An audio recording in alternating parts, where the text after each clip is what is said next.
பிள்ளை என்னுடைய பிள்ளை நீங்க சொன்னது மாதிரி பாஸ்டர் என்னுடைய பிள்ளை எல்லா பிள்ளைகையும் எல்லா பெற்றோருக்கும் தன்னுடைய பிள்ளை ஸ்பெஷல் தான். ஹல்லேலூயா. எல்லாருக்கும் யாருக்கா ஸ்பெஷலா இருக்கா? இல்லாம இருக்கா? இல்ல, எல்லாருக்கும் ஸ்பெஷல். காக்கைக்கு தன் குஞ்சு பொன் குஞ்சு தான். ஆனால் நமக்கு இல்லாம எப்படி இருக்கணும்? பிறருக்கு என்ன போட்டுக்கல? ஒவ்வொருவனும் தன் சுய பிரயோஜனத்தை தேடாமல் பிறனுடைய பிரயோஜனத்தை தேட கடவன். பிறனுடைய பிரயோஜனத்தை தேட கடவன். மற்றவர்களுக்கு ஏதாவது கிடைக்கணும் பார்க்கணும். பிலிப்பியர் 2:4 விதமா சொல்ல, அவன் தனக்கானவளை அல்ல பிறருக்கானவளை நோக்க கடவன். ஹல்லேலூயா. ஊரா விட்டு பிள்ளைய ஊட்டி வளர்த்தா உன் பிள்ளை தானா வளரும். ஹல்லேலூயா. அது போல நம்ம மற்றவர்களை ஊக்கப்படுத்துவர்களாய், மற்றவர்களை உற்சாகப்படுத்துவர்களாய் இருக்கும்போது கர்த்தர் நம்மையும் நம்ம குடும்பத்தையும் ஆண்டவர் உயர்த்துவார் என்று பார்க்கிறோம். கர்த்தருக்கு ஸ்தோத்திரம். ஹல்லேலூயா. ஹல்லேலூயா.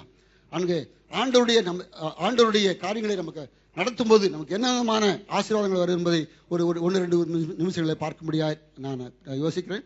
ஆண்டவருடைய கற்பனைகளை அல்லது ஆண்டவருக்கு உண்மையாய் அவருடைய அழைப்பில் நிலைத்திருக்கும் போது நம்மை ஆண்டவர் இன்னும் அதிகமாக எவ்விதமாக நடத்துவார் என்று ஓசியா 6:3 வாசிக்கலாம். நமக்கு நல்ல ஆவிக்குரிய அந்த அறிவில ஆண்டவர் மேன்மைப்படுத்துவார் இருக்கிறது. அப்பொழுது நாம் அறிவடைந்து கர்த்தரை அறியும்படி தொடர்ந்து போவோம். கர்த்தரை அறியும்படி தொடர்ந்து போவோம். போதும். இரண்டாவது யோவான் 12:26 பரலோகத்தில் ஆண்டவர் அவருடைய பிதாவானவர் கரப்படுத்துவார்னு சொல்லி, ஒருவன் எனக்கு ஊழியம் செய்கிறவனானால் என்னை பின்பற்ற கடவன். நான் எங்கே இருக்கிறேனோ அவரை பின்பற்றுகிறவன் அவர் எங்கே இருக்கிறாரோ அங்கே என் ஊழியக்காரனும் இருப்பான். ஒருவன் எனக்கு ஊழியம் செய்தால் அவனை பிதாவானவர் கனம் பண்ணுவார். ஹல்லேலூயா. 21-22 விதமா சொல்லி யோவானை பற்றி சொல்லும்போது வாசிக்க வேண்டாம். அதாவது பேரு சொல்ல இவனுடைய காரியம் என்ன ஆண்டவர் சொல்லும்போது, அப்பா நீ ஏன் கவலைப்படுற, அவங்க நான் இருக்கிற வரைக்கும் அவன் இருப்பான். ஹல்லேலூயா. கர்த்தர் அவிதமாய் அவன் நடத்துவார். கர்த்தராம் ஸ்தோத்திரம். அது மாத்திரம் ஆண்டவருடைய கற்பனைமொழி நடக்கிறவன் அவன் இருளில் நடவாமல் ஒளியில் நடப்பான் என்று சொல்லி வேதம் சொல்லுது. கர்த்தராம் ஸ்தோத்திரம். யோவான் 10:27 சொல்லுது, ஆடுகள் அவருடைய சத்தத்திற்கு கீழ்ப்படியும். ஹல்லேலூயா. அவர் நம்மை அறிந்திருப்பார். அவர் நம்மை நேர்த்தியாய் நடத்துவார்.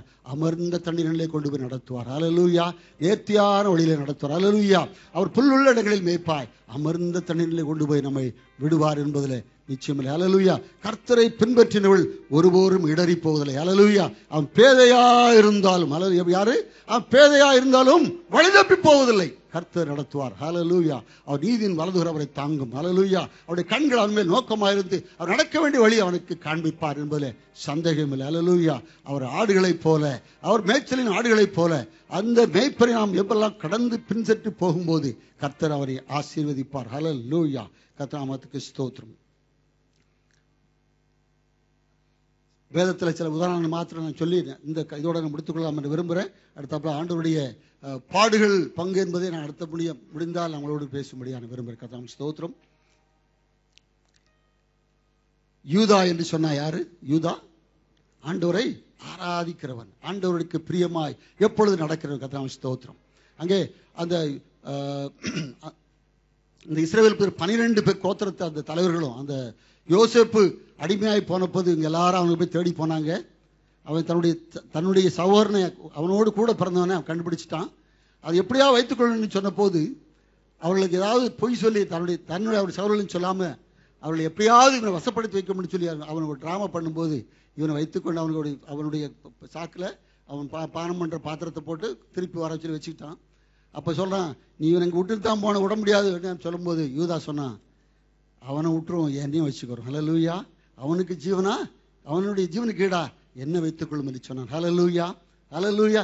ஏன்னா என்னுடைய தகப்பனுடைய ஜீவன் போயிருப்பா, அவருடைய ஜீவன் போயிடக்கூடாது, என்னுடைய ஜீவன் போனா பரவாயில்ல என்று சொல்லி அந்த யூதா சொன்னான் என்று சொல்லி வாசிக்கிறோம். அந்த யூதாவை போல நம்முடைய வாழ்க்கையில நமக்கென்று அல்ல, மற்றவர்களுக்காய், நம்முடைய சகோதரர்களுக்காய் நம்ம எப்பொழுதெல்லாம் அதை கொடுக்க முற்படுறோமோ கர்த்தர் யூதாவை உயர்த்திருக்கிறார். ஹல்லேலூயா. அந்த யூதா கோத்திரத்தில் ஆண்டவர் இயேசு கிறிஸ்து பிறந்தார். ஹல்லேலூயா. அந்த யூதா கோத்திரத்து சிங்கமாய் ஆண்டவர் இன்றைக்கு நம்மோடு கூட இருக்கிறார். கர்த்தருக்கு ஸ்தோத்திரம். மோசே அவன் யாரு தெரியுமா? மோசே ஆண்டவர் அழைக்கப்பட்ட ஒரு மனுஷன். ஹல்லேலூயா. ஹல்லேலூயா. அதாவது அவன் அனித்தியமான பாவ சந்தோஷங்களை அனுபவிப்பை பார்க்கிறோம். தேவனுடைய ஜனங்களோடு துன்பத்தை அனுப்பி தெரிந்து கொண்டான்னு சொல்லி எபிரேயர் 11:24-25 வாசிக்கிறோம். அவன் ஆண்டவருடைய ஜனங்களோடு அவன் துன்பத்தை தெரிந்து கொண்டான மனுஷன். அது மாத்திரம் அல்ல, அங்கே யாத்ரா 32-32 யாராவது வாசிக்க முடியாது அன்பாய் கேட்டுக்கொண்டு யாத்ரா 32 எக்ஸோடஸ் 32 ஆகிலும்